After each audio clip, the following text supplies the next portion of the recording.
विश्वातनं बीसीसीआयचे सचिव जय शहा यांची आंतरराष्ट्रीय क्रिकेट परिषदेच्या अर्थात आयसीसीच्या अध्यक्षपदी बिनविरोध निवड करण्यात आली आहे। 1 डिसेंबर 2024 रोजी ते पदभार स्वीकारणार आहेत।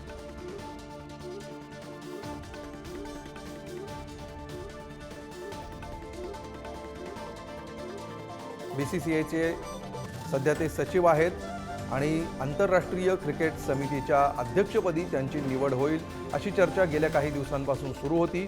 हे पद रिक्त झाल्यानंतर त्या जागी कोणाची वर्णी लागणार याविषयी अनेक तर्कवितर्क देखील लढवण्यात येत होते।